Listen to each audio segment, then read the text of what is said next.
Hello everybody and welcome back to Red Eagle Politics. Make sure you guys like this video down below and subscribe to the channel if you are new.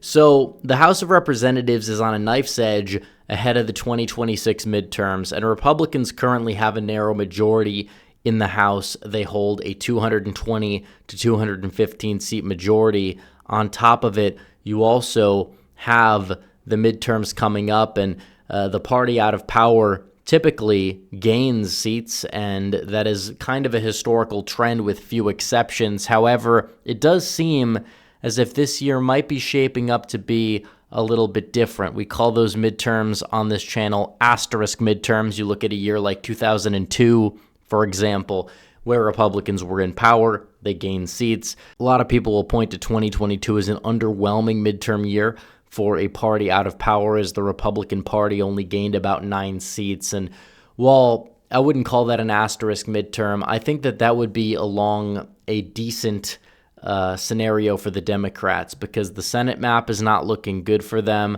They don't really have a lot of room to grow at the state level based on a lot of these elections that will be taking place.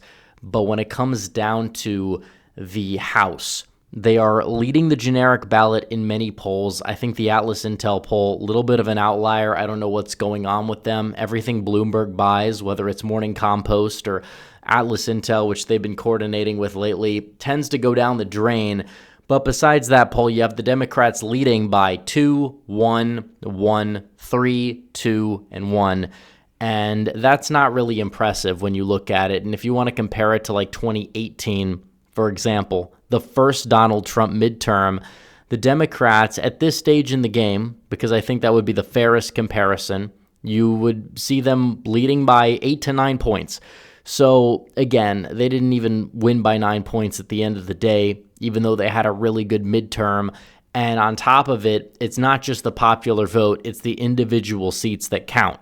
And Republicans have a lot more money than the Democrats have. And you also have some polls like RMG that have been Republican outliers, or McLaughlin, which has Republicans up by 5. Those polls are not in this aggregate. If you did include them, that generic ballot lead for the Democrats would basically be down to 0. It would be down to even. So out of the gate, when you look at the map, Republicans are in a good position. This is a consensus that is fair to the Democrats. You have some like Cook Political Report. They have Republicans at like 211.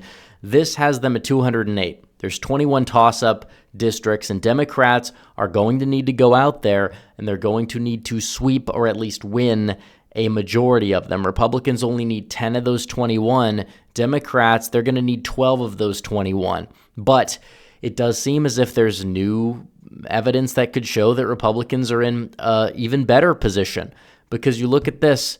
Donald Trump has addressed this as well, the Texas plan to boost the Republican majority. We see what they've done in New Mexico, in Nevada, in Oregon, in New York, in Connecticut, in Maryland, in Illinois, in New Hampshire, in plenty of states, these Democrat states, including what they've done on the Supreme Court to draw extra Democrat districts in places like Alabama and Louisiana, where the geography doesn't even add up for it. We've seen that. And the so-called independent commissions in California, they have taken this partisan gerrymandering to the next level, and Republicans are willing to now finally fight some fire with fire in a place like Ohio, where the so-called conservative court had previously caved. Now in Texas, where the Rio Grande Valley voted for Donald Trump, there's really no need to have these seats that are voting for Democrats in Congress. If these people voted for Trump and his agenda, they should be probably drawn in a way that would benefit Republicans moving forward that are going to advance his agenda. So now Donald Trump has addressed this. He's addressed the plan, and you can see this here. He said that could add up to 5 seats. Ohio could add up to 3 seats, and that would be massive, because if they're already starting at 208, let's talk about Ohio first. Now, there's been some concept maps like this one, which actually look relatively decent. I mean, sometimes these politicians, they draw maps that look very ugly compared to what people on like election Twitter draw, which is kind of sad, honestly, but it's the way it is. But this map out of Ohio does look decent. I don't think they need to split up Cincinnati. I think that if they want to make sure that it can clear the court hurdles. You might have to draw a more Democrat-friendly district in Cincinnati, but again, that could be huge because then you have redder districts around Toledo, redder districts in, the area south of Cleveland in the 13th district, where it currently, if you look at the map, is a slightly Democrat district, but you could turn that into an R+11 or so district just based on how you draw it. Like, yeah, Cincinnati, they can have the Democrat district, and that might be what they're going to have to do. But then again, you're going to have more Republican districts as a whole because you're not going to try to make Cincinnati slightly competitive at the expense of other districts. There's really no reason to do that. So when you look at the map and the way it stands here in the state of Ohio, if you get those two districts based on redistricting, you draw them redder, and if you're able to do that, you're already going to be at 210. That doesn't even equate for some of these other districts that are currently not colored in that probably should be colored in. And then you go to Texas, they're talking about possibly 5 seats. I don't know if it needs to be even 5, but even if they get these 2, if they're able to get these 2 in South Texas and they're able to redraw them, and maybe you talk about one district around Houston or so, where you have, changing coalitions. Let's say you get a district there. Okay, well, you're already at 213. So you already, instead of getting, 3 and 5, you still got 2 and 3, or maybe we could even say 2 and 4. Let's say they decide to draw out another district in the Dallas area, or they redraw a district there. Okay, let's look at the map now, 214 to 203. So Republicans need 4, Democrats need 15. You see how this works. Democrats have drawn ridiculous maps, and they've always played the victim in Illinois. And they say, Wisconsin proves gerrymandering because their geography is awful, and geography matters. Yes, Republicans can have a more Republican-friendly map in a state like Wisconsin because the geography is not good. You talk about, having fair maps, you're going to need fair boundaries, and you're going to have to keep certain communities of interest relatively together. It doesn't necessarily have to be like a racial thing, but you look at Madison and Milwaukee, yeah, they're going to have their own representation. The Milwaukee suburbs are going to have their own seat. The Bow counties are going to have their own seat. The Kenosha-Racine district, it might not be as red, but it's his own seat. The Driftless area is its own seat. Northern Wisconsin is its own seat. That's a fair map in Wisconsin. They always play the victim about states like that. But in reality, it's a fair map. But Illinois, they're drawing spaghetti just all over the place there just to make sure that they can keep the Republicans out of power. But if Republicans do it in Texas, even if it's more aesthetic, no, it's a horrible map. They're mad about Florida because they split up Jacksonville. But even if they didn't, you still probably at this point would have a red seat there. So, be careful what you wish for on that front, Democrats. But they tried to redraw Florida. They couldn't. They tried to redraw Wisconsin. They couldn't.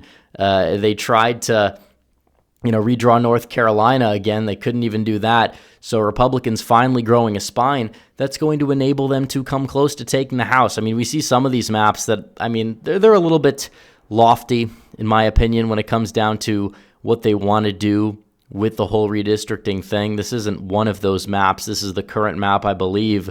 But you see some maps and it's like they try to make it 38-0, and it doesn't look good. But if you're able to go out there and draw in 4 seats, you can actually make it more aesthetic than the current map is right now. And on top of it, there's plenty of seats that they're going to be able to add to get to that 218. I don't see the Arizona ones flipping as it stands right now. I think that the Virginia 2nd District, Jen Kiggins, I think she's going to go out there and win. She's going to be well-funded. Keene in New Jersey as well. If you do that, boom, 218. We haven't even talked about the Jared Golden seat, which I think that this is going to be his last hurrah. I think this is the year he finally goes down in 2026. So regardless of how you look at it, there are plenty of pickup opportunities for the Republicans.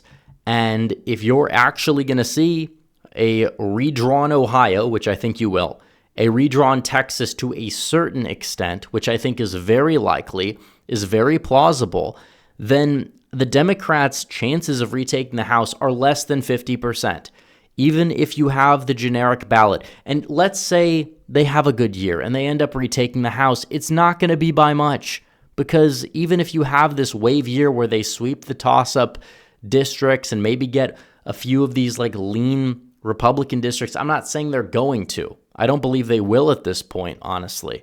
But if it does actually end up happening where you have this relatively solid year for the Democrats, it's going to look more like 2022 did for the Republicans than it's going to look like 2018 did for the Democrats. Their floor may be relatively decent, but their ceiling, it's not really all that high.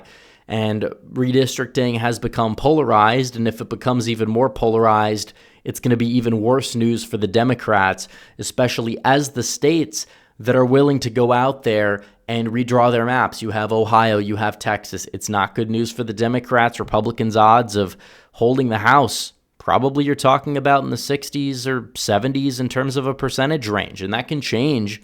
Texas may not redraw, Ohio may not, but those states are very likely to at this point. They're pushing for it, and if they do, yes, you will probably see that trifecta expanded, because we all know pretty damn well that the Democrats have zero shot at flipping the Senate blue in 2026, and they may not have a shot to do so for decades, honestly. And when it comes to the House, they also may not have a shot in the 2030s, given which states are going to be gaining House seats and which states will be losing them. So anyways, guys, thanks for watching this video. Like this video down below, comment down below, subscribe to the channel, hit the bell for notifications so you never miss another video. Follow me on social media. The links are all in the description down below, and I will see you guys in the next one. Red Eagle out.